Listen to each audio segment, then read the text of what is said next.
खिलाफत बनो मैया के द्वार में अब्दुल्लाह बिन कलाबा नाम के एक आदमी का ऊंट गुम हो गया।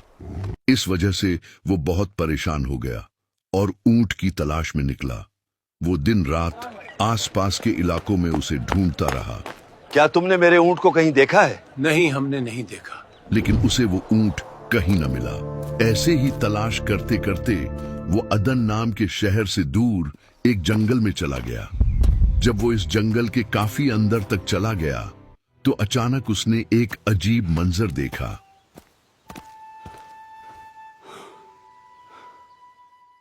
उसे दूर जंगल के बीचों बीच एक शहर नजर आया। जब वो करीब पहुंचा तो उसने देखा कि शहर के चारों तरफ एक दीवार बनी हुई है। शहर के आसपास बहुत सी ऊंची ऊंची खूबसूरत इमारतें बनी हुई हैं और उन इमारतों के ऊपर झंडे लगे हुए हैं। यह देखकर अब्दुल्लाह के दिल में ख्याल आया कि इस शहर के अंदर जाकर पूछता हूं, शायद मुझे यहां अपने ऊंट की कोई खबर मिल जाए। लेकिन जब वो करीब पहुंचा तो वो हैरान रह गया।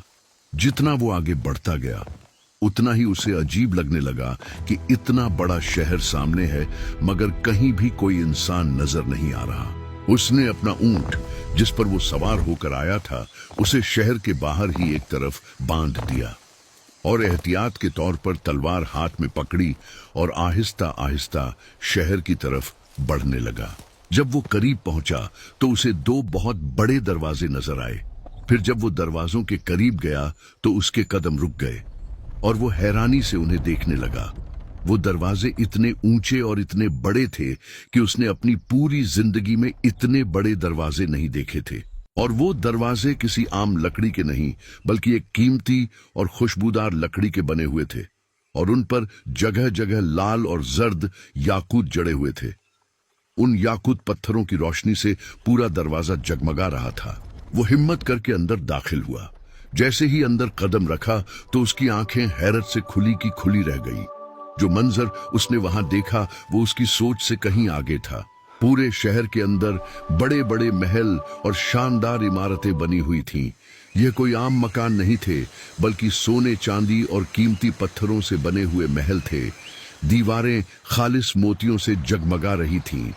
याकूत और जुमर्रिद के पत्थरों की चमक चारों तरफ रोशनी फैला रही थी। उन इमारतों के पिलर जबरजद और सुर्ख याकूत के पत्थरों से बने हुए थे। उन महलों के ऊपर जगह जगह खिड़कियां बनी हुई थीं। हर खिड़की सोने और चांदी से बनी हुई थी और मोतियों से सजी हुई थी। उन महलों के आसपास शानदार बागात थे। हर तरफ हरे भरे दरख्त खड़े थे और उन दरख्तों पर हर तरह के फल लगे हुए थे और दरख्तों के नीचे नहरें बह रही थीं। ये सब कुछ देखकर वो बहुत परेशान हो गया। फिर उसने सोचा कि शायद ये वही जन्नत है जिसका अल्लाह ने अपने नेक बंदों से वादा किया है। फिर वो खुशी से कहने लगा कि ऐ अल्लाह, तेरा शुक्र है कि तूने दुनिया ही में मुझे जन्नत दिखा दी। फिर उसने उन कीमती पत्थरों और मोतियों को उखाड़ने की कोशिश की लेकिन बहुत ही थोड़े से निकालने में कामयाब हुआ क्योंकि वो बहुत ही मजबूती के साथ जड़े हुए थे। उसने याकूत और जुमर्रिद के बड़े पत्थरों को भी निकालने की कोशिश की लेकिन वो नाकाम रहा। फिर जो कुछ उसके हाथ लगा वो लेकर वापस अपने ऊंट की तरफ गया और उसी रास्ते से वापस चल पड़ा जहां से वो आया था। जब वो यमन वापस पहुंचा तो उसने लोगों को सारा वाकया बताया और उन्हें वो पत्थर और चीजें दिखाईं जो वहां से वो लाया था। ये सुनकर लोग बहुत हैरान हुए और हर तरफ ये खबर फैल गई कि अब्दुल्लाह बिन कलाबा ने एक जन्नत जैसा शहर देखा है। और इस तरह ये बात उस दौर के खलीफा मुआविया तक पहुंची। खलीफा ने अपने एक गवर्नर को लेटर लिखा और उसे कहा कि उस आदमी को मेरे पास भेज दो जो अजीब शहर देखकर वापस आया है। जब अब्दुल्लाह बिन कलाबा को खलीफा के पास लाया गया तो उसने उसको अकेले में बुलाकर सारी तफसील पूछी। अब्दुल्लाह ने पूरा वाकया सुनाया और बताया कि वहां ऐसे महल और इमारतें थीं जो सोने, चांदी, मोतियों, याकूत और जुमर्रिद से बनी हुई थीं। बागों में हर तरह के फल लगे थे जिनके नीचे नहरें बह रही थीं और पूरे शहर में कोई इंसान नजर नहीं आ रहा था। वहां पर कोई इंसान नहीं था। ये सुनकर खलीफा हैरान रह गया। फिर उसने काब अल इबादा नाम के आदमी को बुलाया जो पुरानी किताबों का इल्म रखता था और उससे पूछा, क्या तुमने किसी किताब में पढ़ा है कि दुनिया में कोई शहर ऐसा भी मौजूद है जो सोने और चांदी से बनाया गया हो, जिसके पिलर जुमर्रिद और याकूत के हों, इमारतें और खिड़कियां मरवारीद और मोतियों से सजी हों और दरख्तों के नीचे नहरें बहती हों? काब ने जवाब दिया, हाँ, ये शहर आद के बेटे शदाद ने बनाया था, वही आद जिसकी कौम को कौम आद कहा जाता है। आद के दो बड़े बेटे थे, शदीद और शद्दाद। शदीद पहले मर गया, लेकिन शद्दाद ने जवान होकर अपने बाप की हुकूमत संभाल ली और बादशाह बन गया और पूरी दुनिया पर हुकूमत करने लगा। शद्दाद को किताबों और इल्म का बहुत शौक था। वो हर वक्त नए किस्से और कहानियां पढ़ता और सुना करता था। जब वो जन्नत के मंजर की तारीफ सुनता, जिसमें जुमर्रिद और याकूत की इमारतें, मरवारीद से सजे हुए महल और खुशबूदार लकड़ी के फर्श होते हैं, तो उसके दिल में ख्वाहिश पैदा हुई कि दुनिया में भी ऐसा शहर बनाया जाए। शद्दाद ने फैसला किया कि वो अपने ख्वाब का शहर हकीकत में बनाएगा। उसने 100 आदमियों को मुंतखब किया और उन्हें हुक्म दिया कि वो इस शानदार शहर की तामीर करें, और उन 100 में से हर एक आदमी के साथ 1000 मजदूर भी मुकर्रर किए गए ताकि काम जल्दी मुकम्मल हो।